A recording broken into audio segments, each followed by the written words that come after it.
It's ridiculous. So do I. It's very spacey. I know. I was like, what is this? The money is floating out of the top. I know. Alex was riding the wave. It's funny. E for effort. He tried those. Yes. Interesting. Yes. I'm like, the ones you made for other people were so great.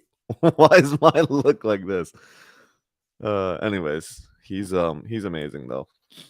All right, so we are now live. Welcome everybody to another Wednesday morning miracle, money miracle. We are bridging the gap between spirituality and the material. And I think this is an important conversation that gets to be brought out into the world. You know, I feel like it is a two conversations which feel like they're diametrically apart, right? It's like I can't be spiritual if I'm about money, or I can't be about money if I'm spiritual. Like, you know, it's just there's a conversation that gets to be had that brings these two things together. So it is my attempt and my intentions that on these calls we inspire something within us so that we may inspire others to see the material and money and things just a little bit deeper. I don't even want to say differently, but deeper. So I'm going to start today by reading two little sections that Marianne Williamson wrote in her book called A Year of Miracles. And so the ask and the invitation is that you open your minds and your hearts after or through while I read, and so that you can hear the messages from Spirit that flows through. Okay, from Marianne to me to you, through you to you. I don't ask God to change my circumstances, but to change who I am within them. We're all assigned a piece of the garden, a corner of the universe that is ours to transform. My corner of the universe is my own life, my relationships, my home, my work, my circumstances exactly as they are. I don't ask God to change my circumstances, but to change who I am within them. May I tend every part of my garden with love, that it might grow to be the most beautiful manifestation of all that is good, holy, and true. Dear God, make me the person you would have me be, that I might do what you would have me do. Make of my life the most beautiful thing by reminding me who I am. Amen. And then the reflection part. For reflection today on reclaiming the knowledge of the heart. Meaning doesn't lie in things, meaning lies in us. When we attach value to things that aren't love, the money, the car, the house, the prestige, we are loving things that can't love us back. We are searching for meaning in the meaningless. Money of itself means nothing. Material things of themselves mean nothing. It's not that they're bad, it's that they are nothing. We came to co create with God by extending love. Life spent with any other purpose in mind is meaningless, contrary to our nature, and ultimately painful. It's as though we've been lost in the dark, parallel universe where things are loved more than people. We overvalue what we perceive with our physical senses and undervalue what we know to be true in our hearts. It's time to reclaim the knowledge of our hearts, that the world might be set free. Reclaiming the knowledge of the heart. You know, I think all of us, all of us know that there is a world and a reality that is beyond all the material and all the physical things. And this is what the Course teaches us. It teaches us the insanity that is of loving loving things and giving meaning to things that are really nothing. Okay, they're fun to have. If you can have fun, if you can have peace with it, do it. If you love it, do it. Right? But they are not your salvation. That's what the Course is always pointing to, that they are not your salvation. Think about when we look into a partnership with somebody, or we're making a sale, right? Like if you're in sales, you're selling real estate. When you sit down with somebody, your ministry, your work isn't about trying to sell and get that money. That's giving meaning to something that is meaningless. The reason why you and the buyer or the seller came together is because there is something else. There is an assignment, the course calls it.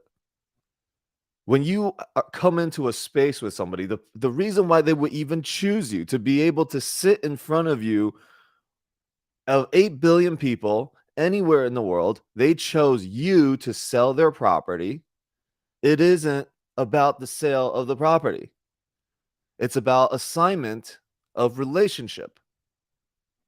Because that one, yes, and the more you nurture that and cultivate that assignment itself, the deal will be yours. You will sell the deal. And there will be many more things to come as a result of that. But when we focus only on the sale itself, we don't focus on the assignment of the relationship. The ministry that is you and that is your function here is to discover the love that is not within your awareness. Is to come together with somebody to discover that, to remember that. That's the work there. So a couple weeks ago, we talked about career versus calling, right? And it's understanding this part, that when you have come together with somebody, whether it's in a strategic partnership, whether it's in an investment, whether it's in the sale of real estate, whatever that may be, the reason why you're even attracted and that you would even be in this position is because they're an assignment from God. And you do everything that you can to nurture and make that relationship grow deeper. The level of trust that is available to you will only teach you about trusting yourself and trusting in God. That's the purpose of the relationships, is for us to remember that we can trust, is to remember that this world is safe, that the real world, because the real world is safe, right? On the last call, somebody asked, like, what's the destination? You know, if I knew the destination, I would be at peace with where I'm at now. Yeah, great. The course says destination is that there is a happy ending. There's a happy ending for everybody. Not that type of happy ending, but the happy ending. The ending is happy and it's heaven. It's bliss. It's peace. Okay? Everybody is going to reach that. So the destination, okay? The destination is that you will wake up. And this whole dream and all the stress that you had about the things in the dream that you made so real, you will be like, oh, okay, cool. That was a dream. You know, and that is what this world is, because a dream, right? Our dreams are, anything goes in the dream. All sorts of weird stuff. Anything that you can imagine goes in the dream. And so here in this world, last night I was having I went to a meetup and I had a deep and long conversation with somebody. And it helped me realize, and she was younger, but how real we make the world, right? Every conversation that we were having, she was having a conflict about something and with something. She was like, I'm making a website that literally calls out companies about how much they don't donate or how much they do donate, right? Like calling them out, like, oh, you know, they make this much money and do you donate this amount of money? I'm like, okay, let's say they do, then what? You know, like the conflict, it's like the problem isn't that these large companies didn't donate. The problem isn't that insulin is so expensive, or whatever happened in that whole social media thing where somebody was like, oh, we're coming out, we're making all the insulin super cheap, and everybody was cheering, and then they did it, or something like that. That isn't the problem. The problem is that there is a conflict that is inside us that actually causes and contributes to the fact that we would make that even that expensive in the first place. That it could save lives, but we will charge an arm and a leg for it for somebody to have. See, the conflict isn't about the form of the problem. And so things in your life that are not going the way you want, that isn't the problem. The circumstances are not the problem. The problem is that you are not aware of your role within it, the teachings and the lessons that are within it. Every single day and every single moment, we are presented with an opportunity to recognize that, especially if you have an opportunity to do something that is outside your comfort zone with a brother or a sister. It tests us. And so we get to look at our role, like, why are we here, and what is the function, what is the ministry? And if we forget even for a moment that we are here to do what God has us do, then we go into, oh, I prefer it to be like this, or I heard of stories where people were hurt. We all have stories of hurt, especially around money. Every one of us has had something happen, okay? Whether it's like I don't know, somebody stealing your credit card, or you know, you lend somebody money and they don't pay you back, right? I mean, I feel like that's one of the common ones, especially within your family.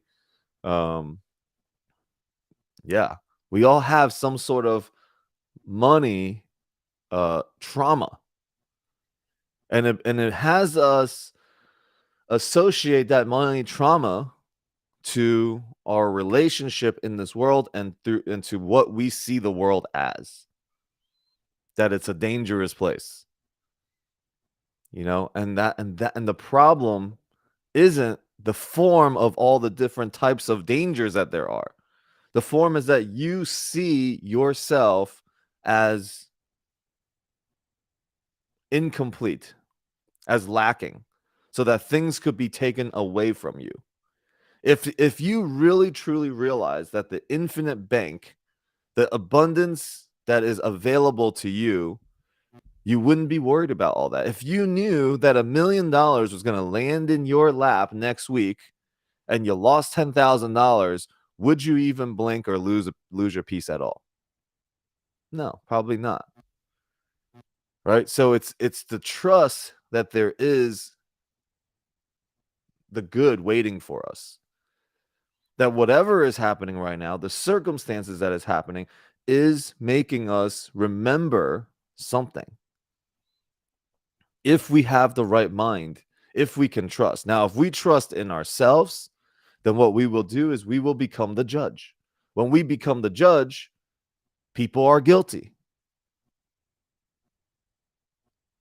And people are guilty, that means, hello, welcome. We lose sight of it. The vision of one world costs you the vision of the other. You cannot have two teachers at the same time, because these two teachers teach you complete opposites. It's like having Grant Cardone and Dave Ramsey as your teachers at the same time.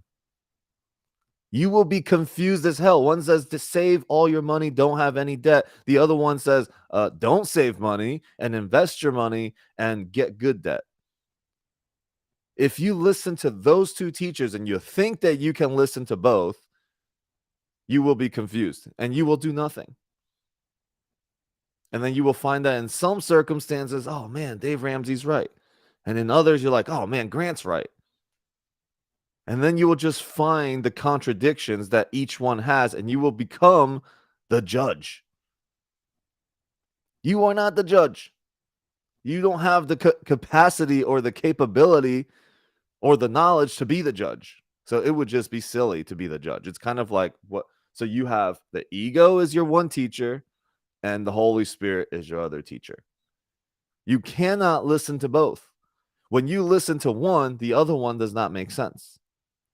So the ego teaches you that you are separate from others, and the teacher, the ego also teaches you that material things are the salvation of your feeling of inadequacy and your feeling of lack. That's what the ego teaches you. Seek, but do not find is the motto. You're looking for salvation, you're looking for peace. If you keep seeking it and you don't find it, it's like, here you go, just keep chasing your tail. All right. And it's represented and it's manifested into the physical world as everybody running on the hamster wheel. In all areas of our life, when we focus on just the world and other and things being our salvation, we run on the hamster wheel everywhere. We run on the hamster wheel with money. We run on the hamster wheel with our relationships. We run on the hamster because all we do is we take the past and we bring it to this moment, and then we predict our future with it, and we just run in circles like that, right? Because the future will be just like the past because we dragged it into this moment. So it can't really, the future doesn't really have another possibility, because the world out there isn't the reality. The reality is inside you. What you believe becomes true of what you perceive in the world. The world could be dangerous. The world could be safe. It's loving, it's kind, it's terrible, it's whatever it is that you think the world is, that is what you will see. And so that's one of the main teachings of the course, is that you have to take back the power. You have to recognize that projection makes perception, right? That you project it out there so that you can be aware of your power now. And when you are aware of that, when you are aware that all the things happening that and of your participation in it, you can transform it. And so Harry, who's not here today, had asked me a question on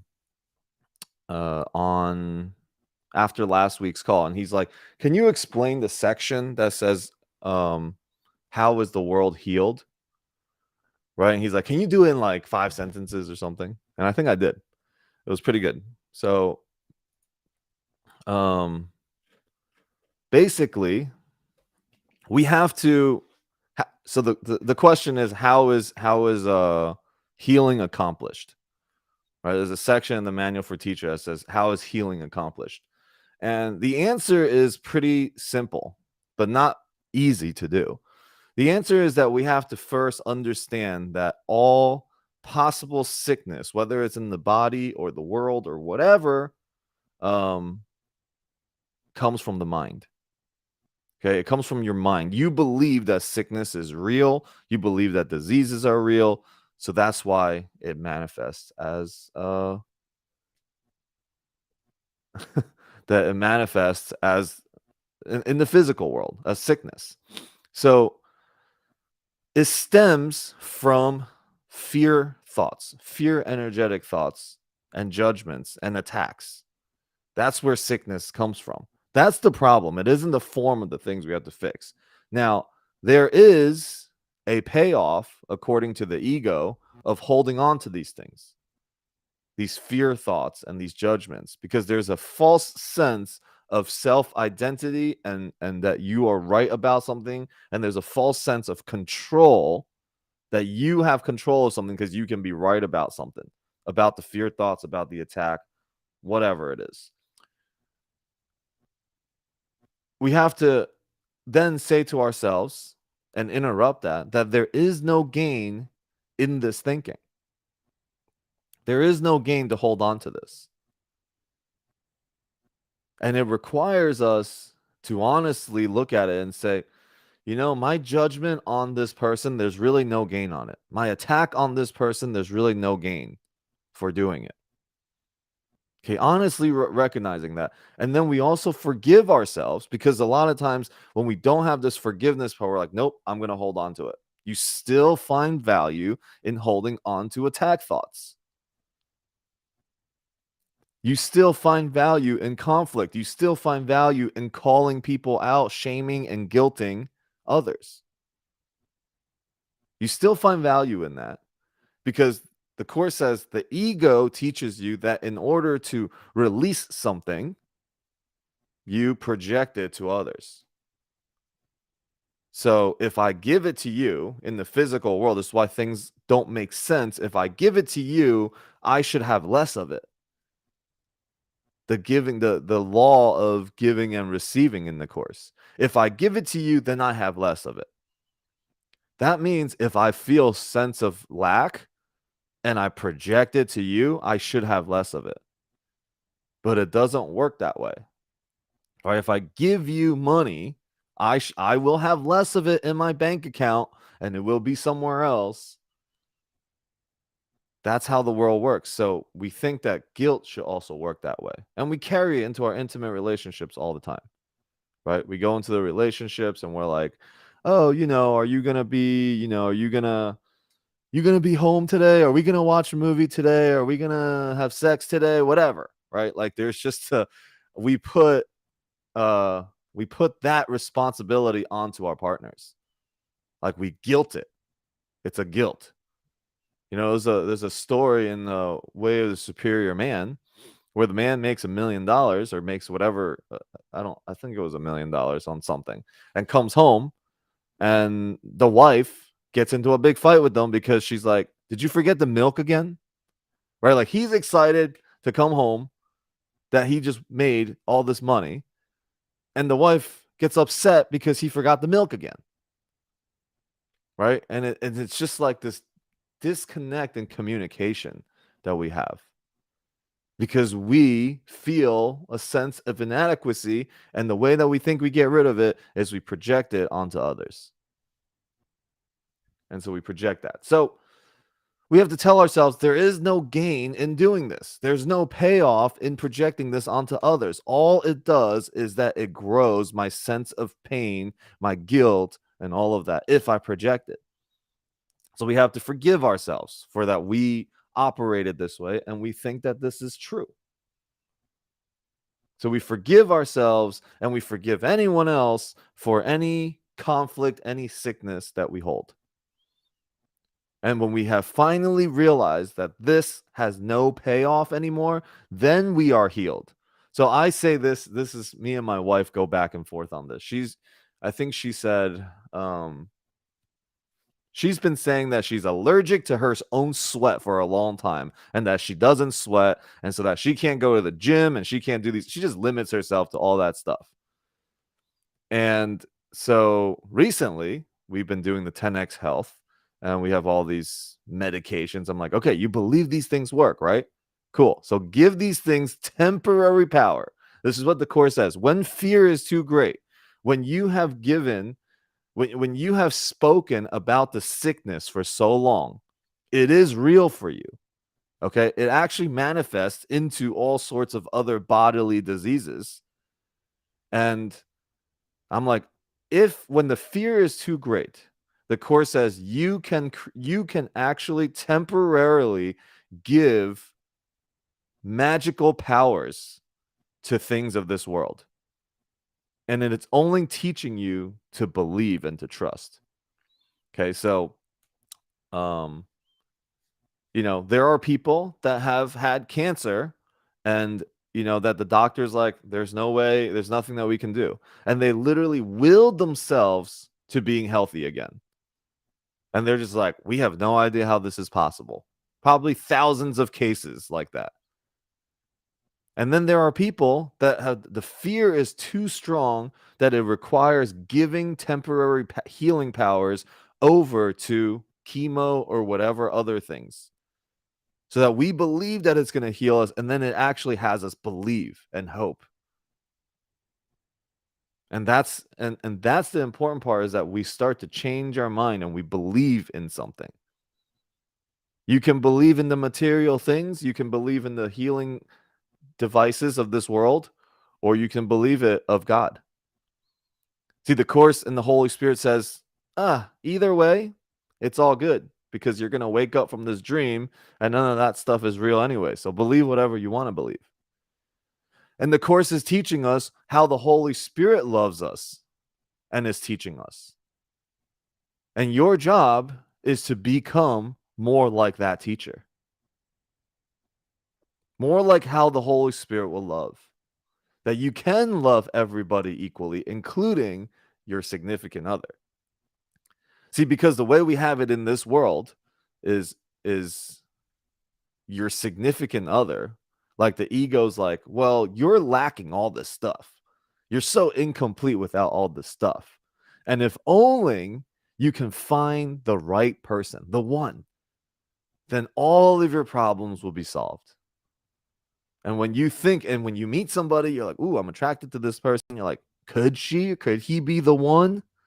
The one, right? The one, what? The one that you're going to throw all of your baggage onto, that you're going to bring all this very quickly. Yeah, very quickly, you will push your guilt onto your partner. And you will make this person an idol and create a special relationship with this person. Now, when I say this person, you can replace that with cars, money, houses, power, investments, whatever you want to replace it with, okay? That we create a special relationship to it. This is my savior. And this is my savior. That means, and people can't take, people are like, dude, I don't want that responsibility. It's like that book, Mastery of Love, right? The guy falls madly in love with this woman, and they're so connected, and everything's changed in his life, right? When we fall madly in love like that, we are willing to let go of all of our stories in the past and become the best version of ourselves right now. We will let go of any beliefs about anything else when we experience that level of love. Now, how come we can't just do that every day and recognize love like that every day? The smallest things you would appreciate. Oh man, we just, our fingers touched on the first time. Wow, that was the most romantic thing ever. Now it's like you can't even, now nothing makes it romantic. Uh-oh, am I projecting my own relationship right now? No, I'm just kidding. No, anyways, so it's like that, right? And in the story and in the book, the Mastery of Love, he's like, I just, I want to give her everything. I want to go, and he goes and gets the brightest star. Okay, I don't know how he does it, but he gets the brightest star in the sky and hands it to her and goes, this is a representation of my heart and my everything, and it is yours. Please take it. And then it lands in her hands, and then immediately she lets it go and it shatters on the ground. Because nobody wants your heart like that. Nobody wants your baggage and be your savior. You want to be in a place, in a dance and an exploration with somebody. This is why in the beginning, the phase of exploration with each other is so beautiful. But every moment could be that. Every moment you can bring your mind to a place of, oh, this is brand new moment. But we bring the past, oh, today's going to be like yesterday. The rituals or the habits that we have, it's just going to be the same thing over and over. And I practice it. I practice it a lot too. And I practice new moment. And the way I do it, actually, my car is my teacher.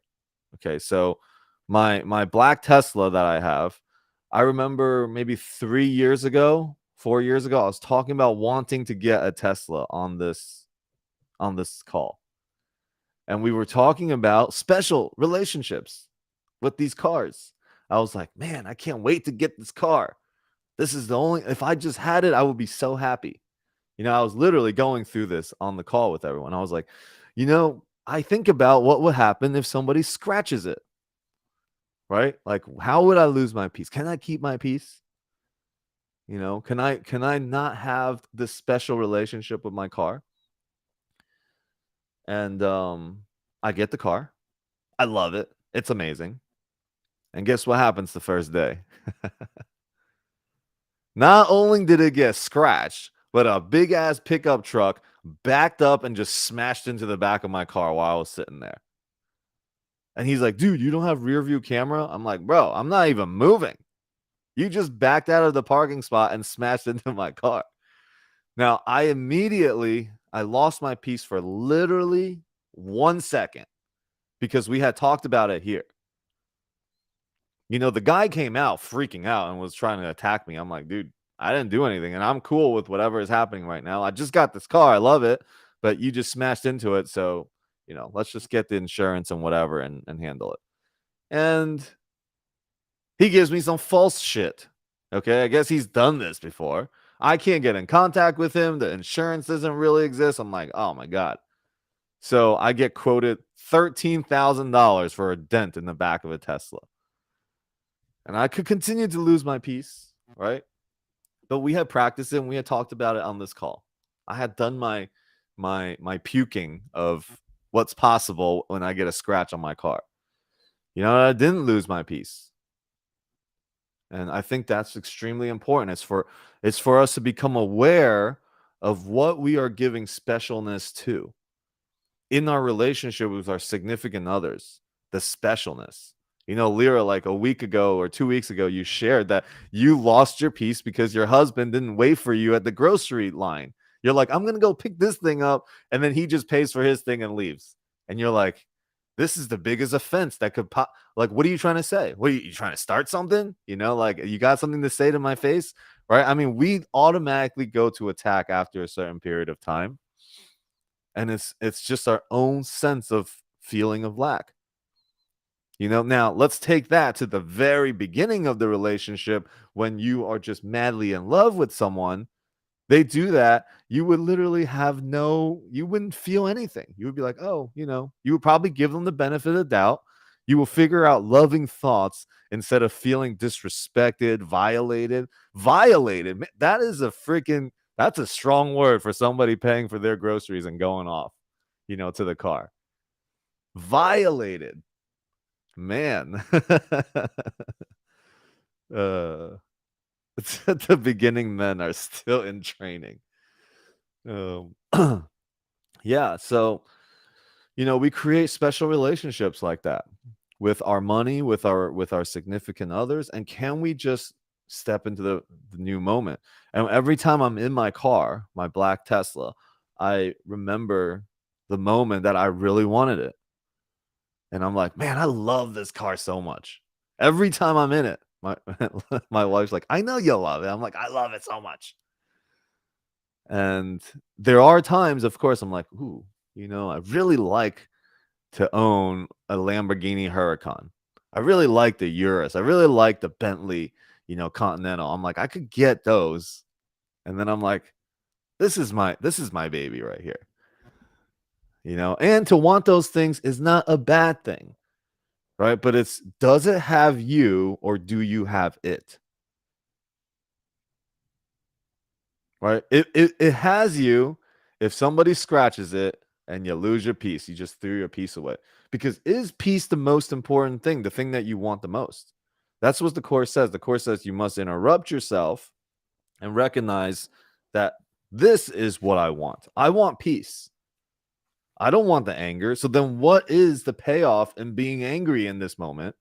Why is it that being angry, why can we justify attack when we're upset? Because we must think there is something that we gain when we get upset and we react that way. When my wife, when love does something that I don't like, or that we get into an argument, getting upset and angry and defensive, like we must think that there is something I can get for reacting that way. See, that's the insanity of the ego. Because what you want is you want to be right more than you want to have peace. More than you want to be happy, you want to be right. So then the question to interrupt yourself with is, What is it that I truly want in this moment? See, if you can even stop, if you can just stop in the middle of your reacting, just stop and ask that question. You give the Holy Spirit the opportunity to enter and to heal in that moment. All right. So I don't even know how we got here, but we got here. Does anybody have any thoughts? Anything you want to add? Any questions? I got one. So Hey. this guy that I follow, Yeah. forgot his name, but he wrote the book Verbal Judo, and he's like, the more it feels good, the less you should say it. So it's like the more you think that going off on someone, like letting it out, the less probably you should actually act on that. Yeah, I mean that may be true in some circumstances, but that's something for you to reflect on. When you read something like that, reflect on it for a while, because it also does not apply to every scenario, right? Yeah. So you want to go deeper with it, like, why would it be that way, until you get to a point that you realize, oh, because you don't have the capacity to know what is best for you in this moment. The Holy Spirit does. Yeah. Cool. What else? Who else? Natalia, you got anything good for us? What we got today? So I love what you shared. It's like so in alignment with everything all the aha moments that I've been experiencing, of course. One of them is I had a client give me a call and say that she wanted to work with me and wanted me to list her property. And you started the call with how important it is for us not to concentrate on the transaction, but understand that this relationship is an assignment. And this person, so it was very in alignment. She had said to me, when I sold an apartment for her friends, she said, whenever I think of putting my property up for sale, I'll give you a call. And that was like about a year ago. So I never thought of anything. And right before she called me, she came to mind, like her name popped up in my head. And I was like, huh. And then next thing I know, I got a call. And as I went to the apartment the other day, this relationship has just been, I hadn't really had a deep connection with her before, although I knew her. And what she said to me after I left the house the other day, she said, thank you for seeing me and seeing the spiritual being that I am. And I am so happy that this home is giving us the opportunity for us to deepen our relationship and really get to know each other. And I was just like mind blown. And it landed for me as to this whole like thing that it actually came to me on this call of how I am being in service and walking people home. And it means a lot more than just selling an apartment or a home. And is this like walking together and deepening relationships with people. So what came to me as she said that, I took it and I was like, I receive, thank you. And thank you for seeing me and the spiritual being that I am and being open to, and it landed, I was like, wow, like I want every relationship and transaction that I have to be this way. And it was just like, it moved me and touched me so deeply. So when you said that, I was like, of course you would mention that on the beginning of the call. Out of all the things that, and transactions that you could have mentioned, you mentioned the real estate sale. Yeah. I mean, see, that's the miracle that you're calling into your life. It's because you have made yourself miracle minded. And a $1.5 million or whatever commission on that thing is great, right? There's no judgments around that. The connection we want to make on these calls is that when you are spiritually attuned, when you are seeing, when you're open with your heart, and when you lead with your heart, it will manifest, abundance will manifest back into your life. But you have to get to a point also that is real and genuine for you. right? You can't fake spirit out, right? The Holy Spirit can't be faked out by you yourself. You may actually fake yourself out, but you can't fake yourself. You can't fake spirit out, right? Like he will always know, like if you're operating from true alignment with your calling, your purpose with God, or you're, not. The more we are in alignment, we will recognize the abundance that is available to us. And somebody on John, hey John, on Instagram says, controlling my in the moment emotions has been so crucial for my growth and generating best possible outcome for my future, especially in my personal relationships and work challenges. Yeah. And I wouldn't say controlling your emotions, in the moment emotions. It's just being aware of it and having a different perspective around it. That there's nothing to control. See, even the vocabulary that we use sometimes is a little bit of a trap, because now I'm controlling it, and if I control something, I get some payoffs from it. That means I can control other things, right? And then we have a false sense of connection about the word control. But yes, aware. You being aware and feeling your emotions is important. It's not like you shouldn't have any emotions towards anything. Your emotions are your teachers. When you recognize that these things are your teachers, that there is no judgment around it, then you will shift your relationship to anger, to whatever you see that is triggering you in the world. Like, you really want to have a shift in perspective around triggers. Just the triggers itself. It could be anything that you have conflict with, anything that triggers you. Like, can you welcome them instead of fighting it and getting angry with it? Because what you want to do is you want to heal from it. That you don't get what you think you get if you react to the triggers the way that you've been reacting. So that you can have a different relationship to triggers. That's when you are healed, at least from that one thing. Or maybe when we heal from one thing, we heal from many other things with it, because it's a form that points to something much deeper. Right? It's the finger pointing at something, or you can take a pen and point at something, or you can take, anything and point at something. But that thing you're pointing with is the form. If you're pointing at the moon is the actual content, right? Love and God and spirituality, that's the actual content that you're pointing to.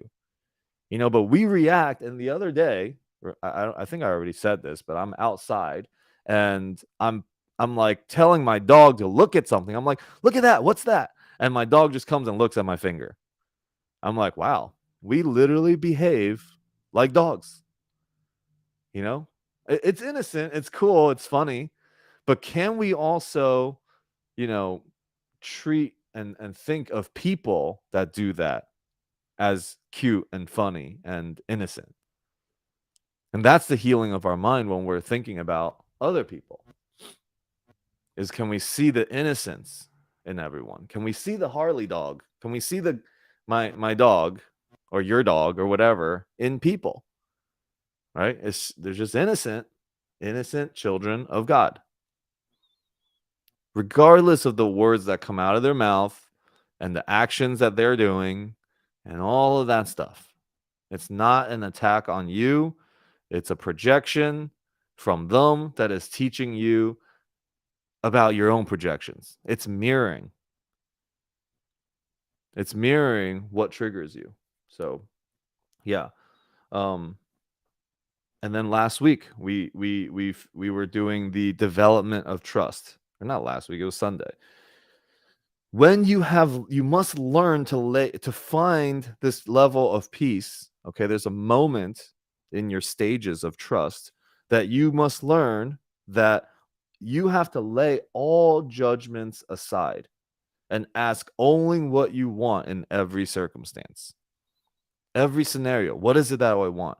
Oh, I want to make more money here. Okay, what is it that you want to why do you want to make more money here? You want to go deeper and not stay on the surface, but we stay on the surface because it's comfortable. It's easy to answer. We don't have to dig that deep, right? And we can see it by the way that we interact with each other. What are we talking about here?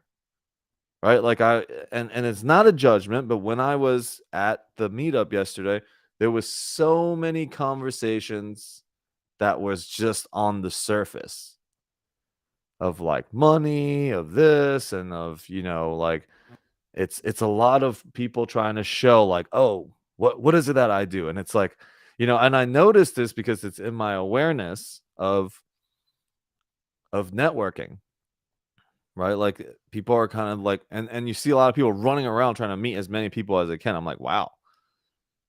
Like someone came up to me and was like, hey, I'm Nicole or I'm this and whatever. I'm like, hey, Alex. And then 2 seconds later, she's off saying hi to somebody else. I'm like, we didn't even have a conversation. Like you just told me what you did and that's it. I'm like, okay, cool. So there's such this sense of just like, hurry, I need to meet the right person. But the right person's already there. You already said hi to the right person.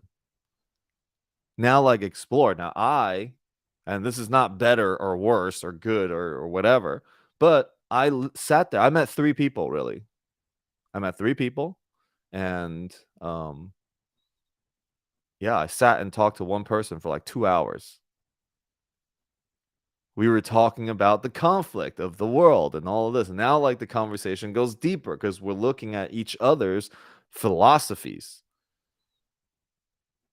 And we got to A Course in Miracles. We got to social media. There was she had such a big resistance to social media, but she wants to impact as many people as she can. She's like, I think my best way to do it is at these meetups. I'm like, great, cool. I personally feel like if I only do it here, I'm cutting off opportunities and availability to share my stories with more people, my message with more people. And I want to give credit to Natalie, who she kind of gave me like very clear cut, no BS assessment of my Instagram. And this was back in November or October or something like that last year, where I was posting only real estate content. I was showing buildings and talking about NOIs and cost segregations and all this stuff. And she's like, this shit is so boring. Like everybody else is doing it. Like I don't even know who you are after seeing this, right? Seeing some of your videos. I was like, oh man. And yeah. And she was like, talk about shit that matters to you. I was like, oh, okay. So this conversation matters to me. That's why now this is streamed live everywhere. Because anybody that meets me, I want them to have an opportunity to see that, oh my God, what the hell is Alex doing live this early in the morning for an hour and a half? I want them to be curious enough to just hop on for moments and catch what it is that we're talking about here. Because this is important to me. I want to share the importance of creating financial freedom for people and teaching people. I want people to know the importance of helping the youth and sharing with the next generation and mentoring and teaching them. Right? I want people to know when they look at my social media, they are literally seeing who you are. Hey, Doug, welcome. It's been a long time, brother. See, just like that. I want people to know what I'm up to. Who am I now versus who I was then? Because if people haven't spoken to me in a while, they may not know. They may be like, oh my God, Alex is up to some big things. But I want every single video, anytime they see content that I'm doing, to be able to see who Alex is and what his message is in this moment. Right? Where is he on his path now? I don't need to go and have conversations with 100,000 people, right? And updating everybody individually, because that's, it's not very efficient. Right? I want to be able to open myself and my channel to more people. I want to touch more people's lives. I want to have more deep level conversations. But in order to go deep, some of my coach calls it the white belt conversations, needs to be had on automation. Maybe some of the yellow belt conversations be spoken on automation, right? Through your emails, through your courses, through your social media. Because by the time we get to the brown belt and the black belt level conversation, we are ready to do business. Thank you. We are ready to, be in big business together. But when you're at the white belt level conversation, you're spending a lot of energy and a lot of efforts trying to get them to know who you are. And it's going to take time. Like the 2-hour conversation we had, I mean, we have a sense of each other, but it takes time. It takes longer period of time. All right. So yeah, I'll pause here for a moment and take any comments, questions, thoughts. Anybody that is on Facebook, Instagram, wherever, feel free to write a message and share what's on your mind. Yeah, any challenges that you may be facing, we can use A Course in Miracles to help see if we can shed a new perspective, right?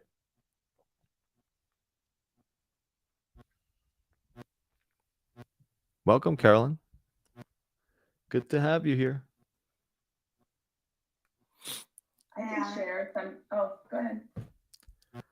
Liba, welcome. Yeah, Hey. I caught you on Zoom. You did. I just wanted to say, I love that I met you. I love following you. I love how much you do for so many people. You inspire me so much, even though I fall back all the time.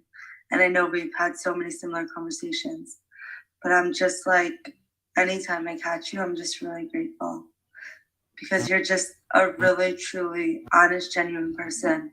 And there's not a lot of people like that out there. So I just wanted to let you know that.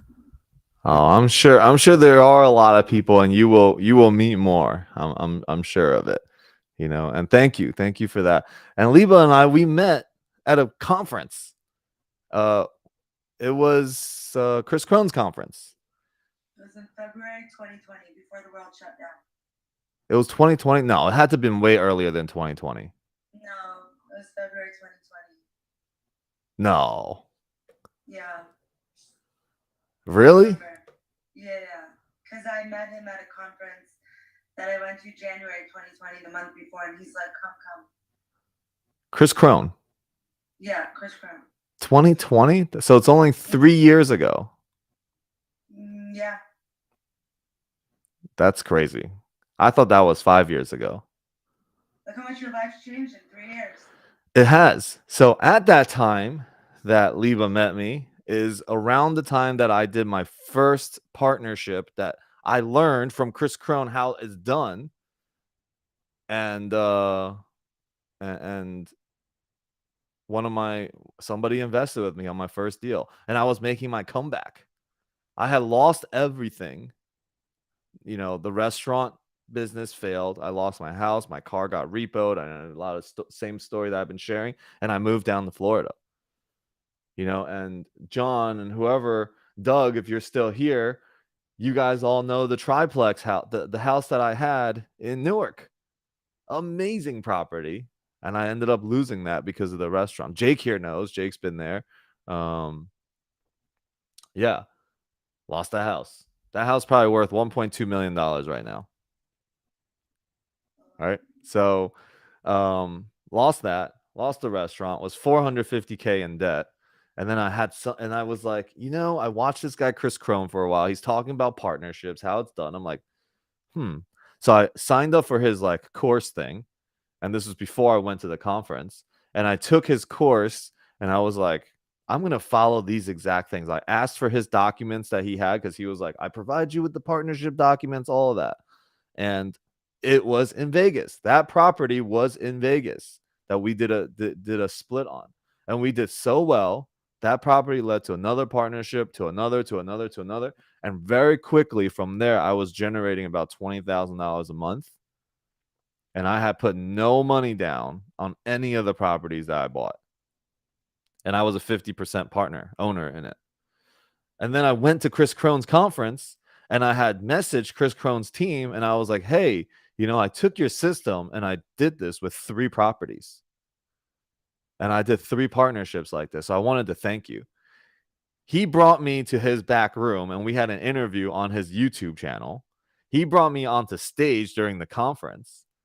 And it was pretty cool. I still have this thing that he gave me. Right? Remember, Aliva, when I smashed that watch on stage? Oh, you have the smash watch? Yeah. So he gave me this watch and it was it's nice. It's very nice. Then he gives me a hammer and I'm on the stage and I had to smash it and I smashed it. And I actually from that point took on the perspective that I shouldn't be wearing a watch. That, watches is a limitation to my time.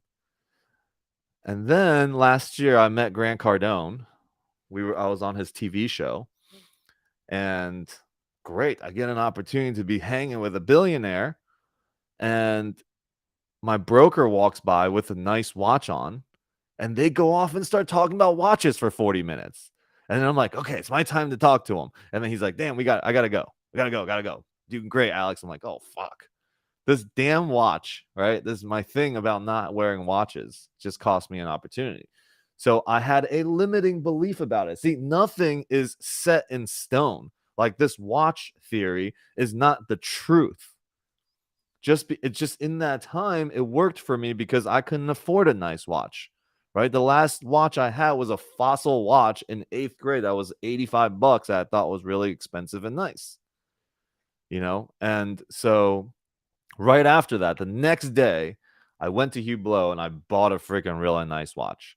And that watch has created multiple amazing conversations with people and actually and gave me opportunities that I missed out because I was, had this whole idea about watches and wearing watches. So it's neither is right? It's just what works for you in this time. Great, this works. Cool. Right? When nothing actually has you, then you can be beyond it.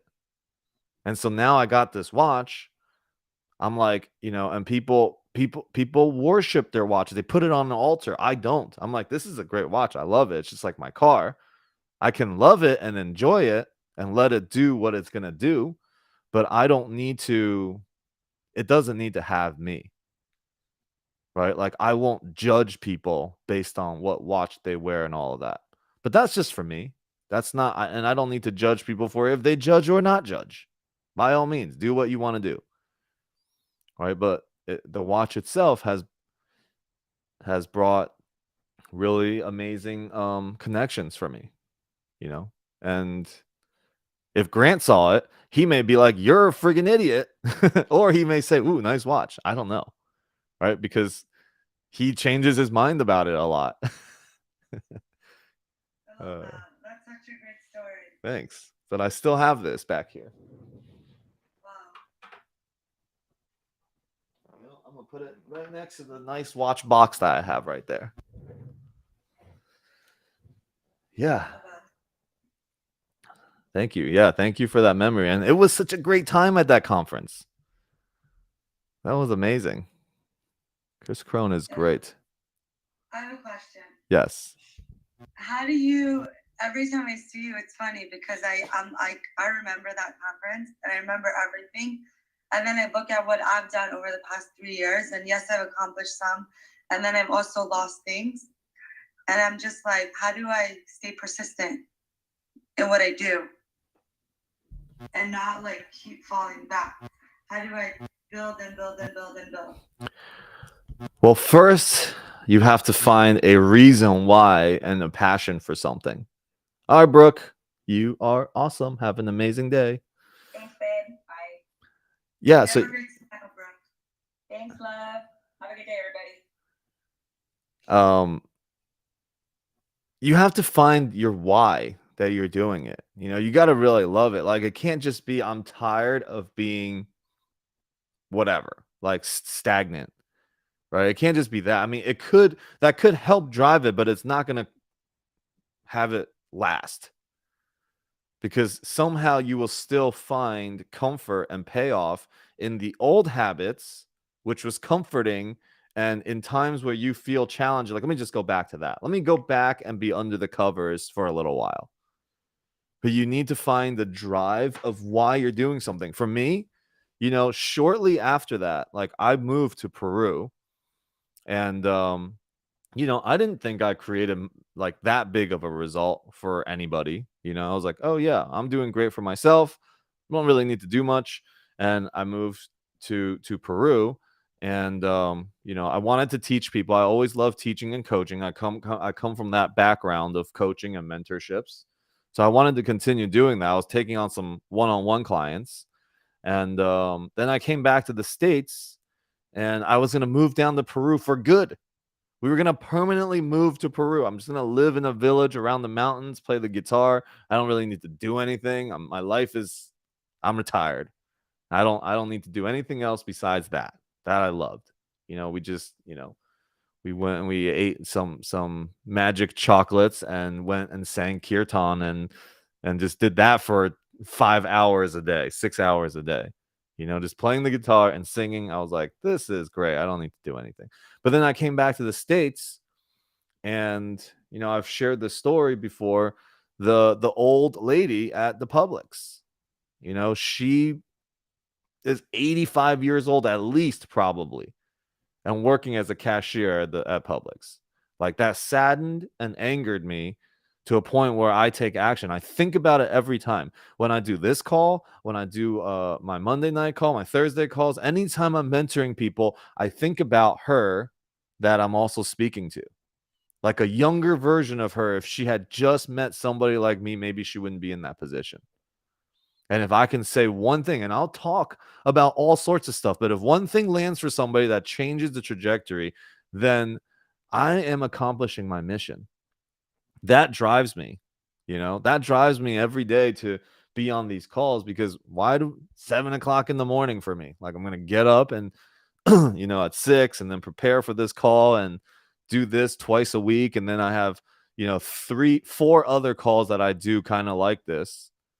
And then I do like 6, 7, 10 Zoom calls with people every single day. Like, there are times I'm just like, screw it. Why the hell am I doing all this? Like, you just have to find a why to push forward and make sure that everything you're doing is moving the needle in the direction of the person that you want to be and the impact you want to make. So you got to be really clear on what is the impact that I want to make. Doug says, I remember all those over in Newark. all my challenges in Newark. All my problems, all my teachers and my teachings. Yeah. And I think back at that time, I'm like, damn, I was a mess. I was a mess. It seemed like I had it together. To the outside person, they're like, ooh, look at how successful Alex. He's got 2 restaurants over here on campus, and he's got a house on the nicest street in Newark. All right, like, man, he's really made it. And I'm like 23 years old or something, right? Or 25 or something like that. But and we were going out to party when we went to Atlantic City. Okay, it was top shelf everything, and it was like clubs and gambling and just ridiculous, out of control stuff. And by the end of the month, I literally didn't have money to pay my electric bill at my house.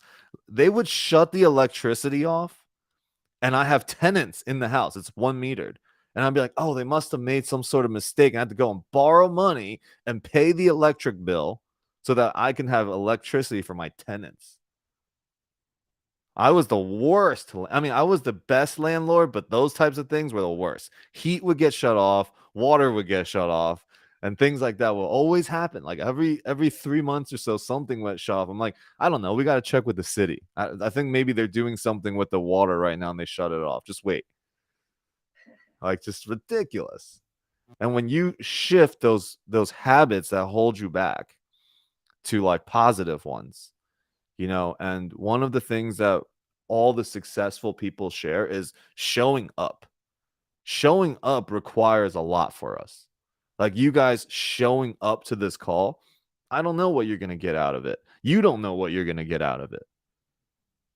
But if you have the intention, right? I want to create more prosperity, more abundance, more love, more whatever in my life. And Alex seems to have something with it. Awesome. You know, I hope that I can share that with you all. So, you know, just find the things in your life, the habits on your daily life, like today, what is moving the needle forward for you? Maybe it's reading a chapter in something. Maybe it's journaling. Maybe it's, you know, something to create clarity for yourself. And there's tons of coaches out there, you know, that helps with this, right? Like, I'm a big believer in coaches. Chris Crone was a coach for me, was a mentor for me. You know, Robert Kiyosaki was the first one. Grant Cardone after that. Barbara Martinez, Brad Sumrock, Vina Jetty. These are all people that I've surrounded myself with, which they're at a place that I want to be at, you know, and they have the influence and the impact that I believe if I had that, or when I get there, I will be able to get my message out even more efficient, right? I'll be more effective in what I'm doing. So they're my mentors.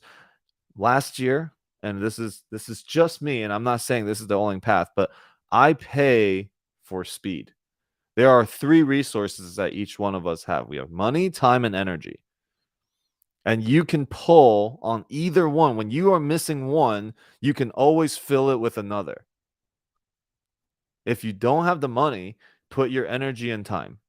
If you don't have the time and energy, put the money. Always use those 3 resources in such a way that accelerates and pushes you forward and saves you time.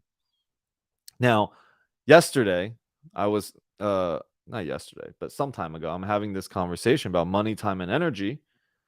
I'm like, if you think about business, a great business idea that you have, can you do it without putting your time, energy, or money into it? You could.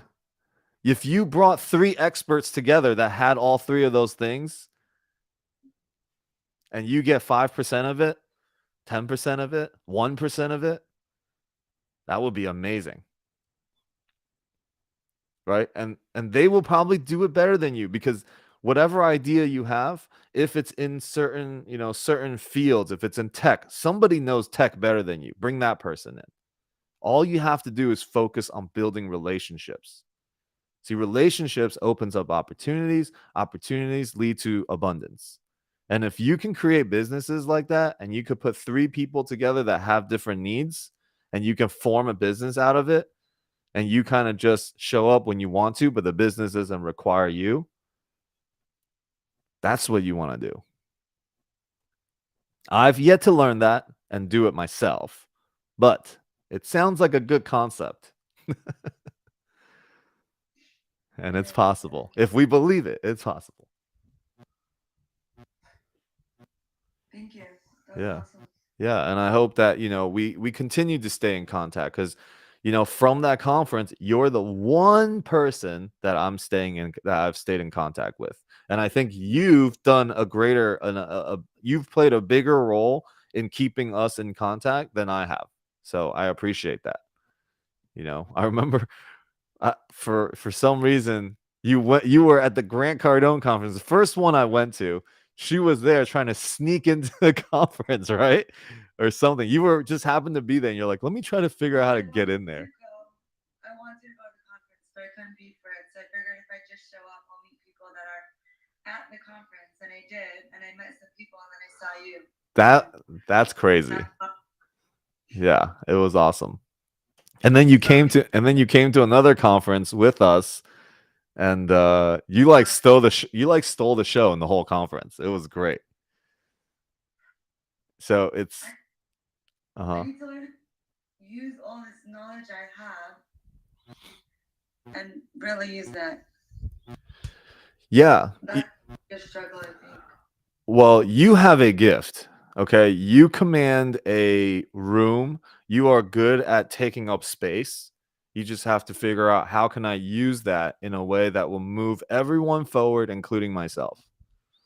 You know, like you have the ability to take up space. You're also very genuine, you're very authentic, and those are all great attributes to have, and you want to put it together and create some clarity for yourself.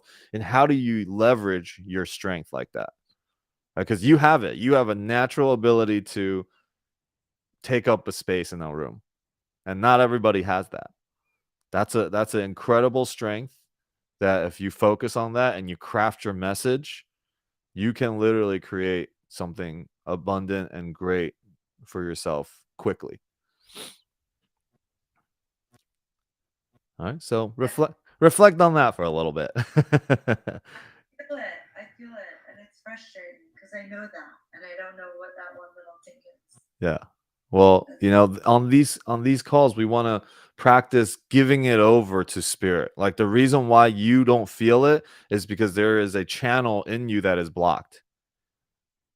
You want something for yourself. You believe that there is a better scenario that you can be in than the one you are in right now.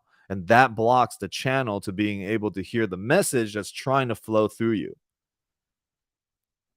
There is a message trying to flow through you, and there is clarity in that message once you've opened that channel. So the practice is every time you have this frustration, let me give this frustration over to spirit, right? Or to God, or whatever you want to believe. There's an intelligence in the world that has placed you in the exact place that you're at. Remember in the beginning, you weren't here, but in the beginning we read about the garden. Every single person has a piece of the garden to tend to. You have one. Don't look to other people's gardens and compare it to your own garden, but just cultivate and love yours. You know, and figure out what it is that you're supposed to be doing here. Because at the end of the day, that garden, the course says the garden will be a reflection of you remembering yourself and to share the greatest love to share love with everybody and for the greatest good of all. You know, and when you can figure that out, and it's a very clear message that'll come to you, but set the intention for it. Keep giving up your own frustrations over to spirit and ask to be shown, like, what is it that you want me to be doing? Right? And then eventually it'll come. Somebody will land correctly right in front of you. And you'll be like, wow, this is my calling here. All right. When you're ready, the answer is already there. Can I share something really funny? Yeah, please. So, and then this is also just the lesson. So it's funny. I'm in like my childhood home, at my mom's house, and my sister messages me. What's today? Wednesday. She messages me Monday night, and she's like, "Are you coming?" My mother was honored at a dinner last night, and she's like, and my dad passed away a few years ago. She's like, "Are you coming to the dinner?" I was like, "No, I'm not in New York." She's like, this is at 1 a.m. Tuesday night. She messages me. I was like, she messages me Monday night. Then yesterday morning at like 7:30 in the morning, she's like, "Are you coming to the dinner?" I'm like, "No, I'm in Florida." She's like, "Okay, so are you coming?" I was like, "Oh man, I should really come." So, and I'm busy running. I was out in a workout. I had to swim. I get back from my swim around 9:30. I look up flights, and you know what I thought? I said, when someone's sick or dying, and I remember the date because it was right before COVID, and I was in Utah where I met you, Alex, and my sister calls me. My mother was really sick. She had just come back from Israel. I think she had COVID, but because they didn't know about COVID yet, they actually took care of her, and she got better. And I had run home from Utah because she was in the hospital. And so yesterday I was thinking, we always run when people are sick or after they die, but when something's good, that's like, okay, do we run to them to go do it? And I said, how much time do we have to spend with people, like if we don't live with them? And so I immediately bought a flight, drove to the airport, jumped on a plane, and went and surprised her at the event. And she was so happy that I showed up. And she teaches in the high school I went to that high school. All the teachers were there because they're all her friends. And my principal and one teacher came up to me and she said, "You don't say hi, you don't remember me?" And I said, "Of course I remember me. You cost me thousands of dollars." She's like, "Me or your mother?" I'm like, "Probably my mother." Because we weren't allowed to wear hooded sweatshirts to school. It wasn't part of the uniform. So she kept taking away my sweatshirts. And I would just go back to Gap and buy the same sweatshirt again. And I graduated high school with like 300 of the same sweatshirts. Not a joke. I recently gave them all away. And I said, and I was thinking like, me 5 years ago would have never spoken to her, wouldn't have wanted to see my teachers, wouldn't have cared. And it's just amazing how when we think differently, how we change. Like even me just showing up, it wasn't a cheap ticket. You know, when you buy a ticket and fly 2 hours later, they're not always the cheapest. But I said it's worth it because she's alive and I get to like, it's a good thing. And it was a beautiful thing. And I don't even know why I'm sharing this story, but it was like, I feel like just listening to you, even jumping on this call today, you know, I was so tired last night. I fell asleep without plugging in my phone. So it died. So I didn't have an alarm. So I woke up at 8 o'clock, which is late for me.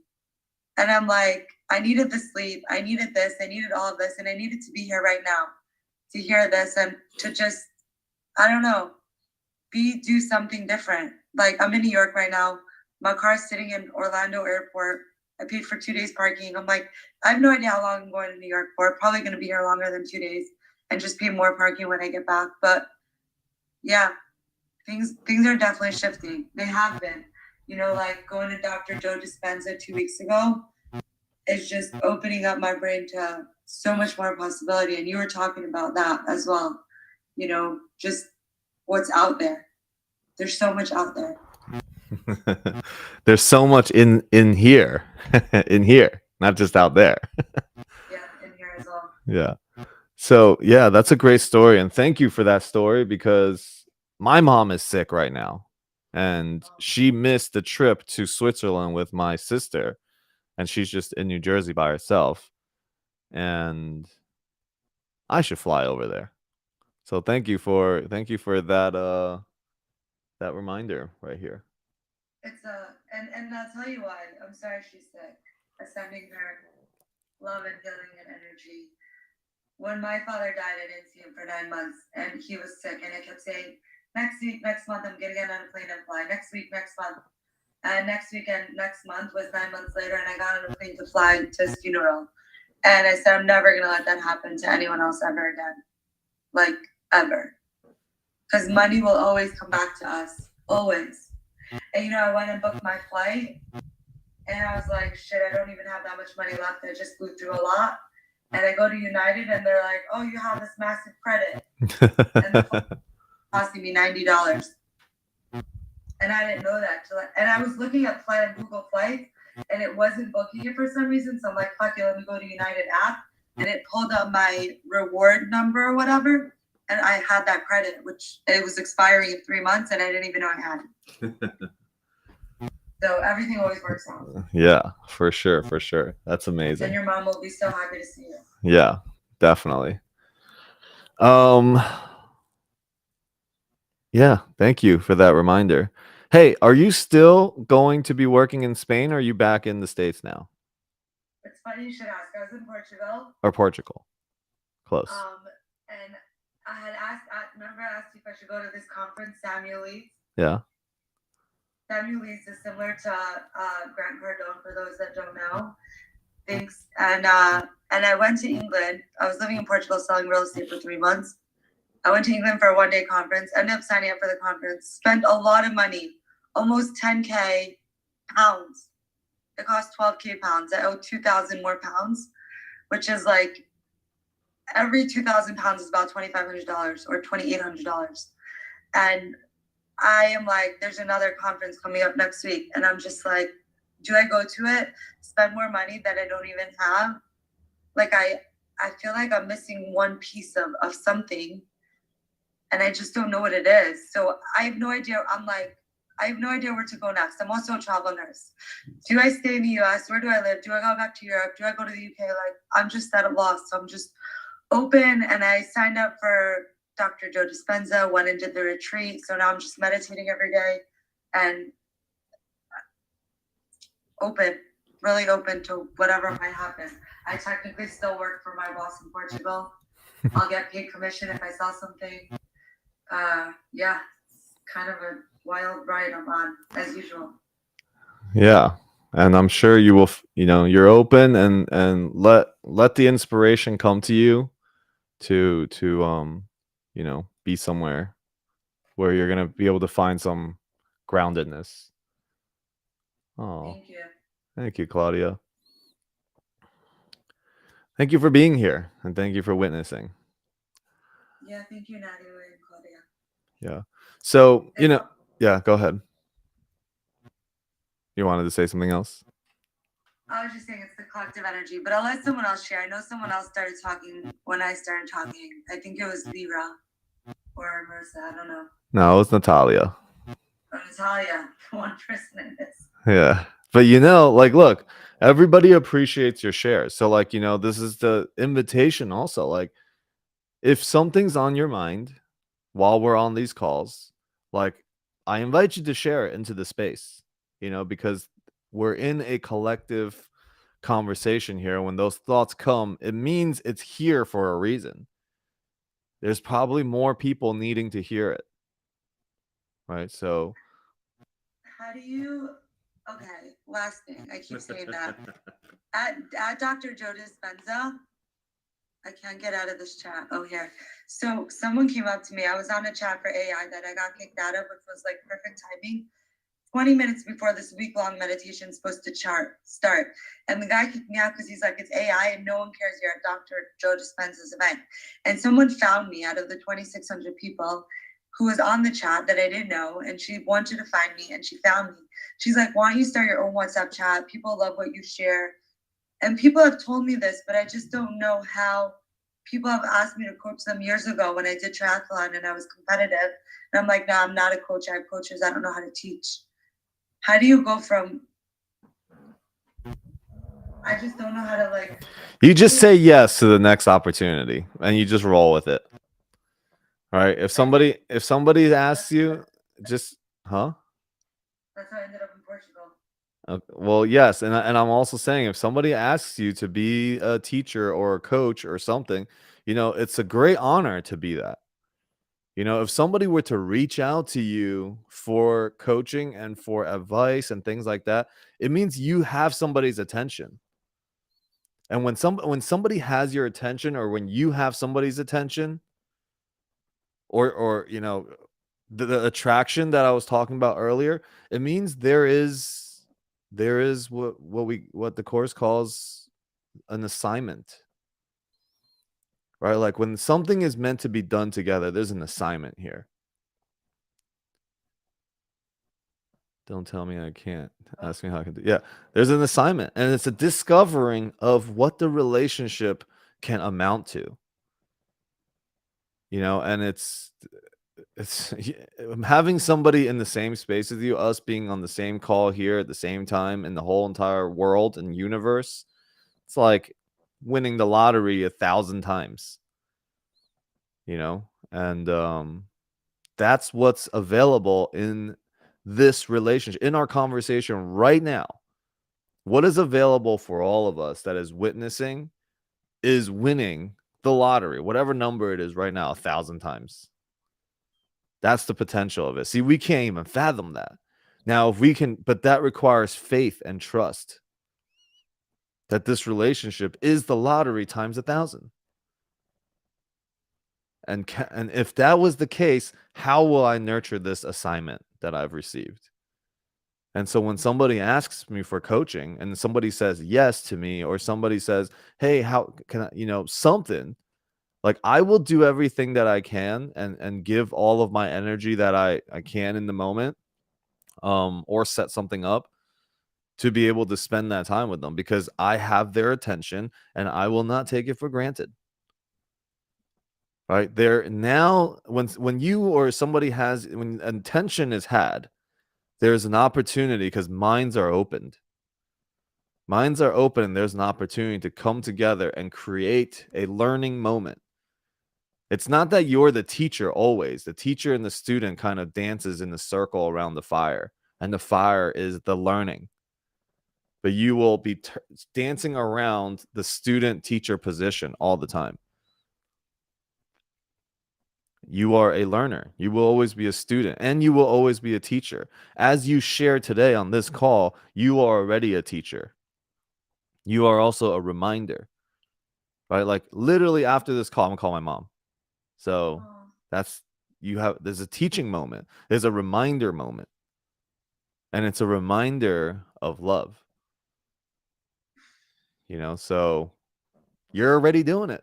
Might as well just say yes the next time somebody asks you. It's not that I'm not a teacher, I don't know, I don't teach. No, you are. You are always teaching.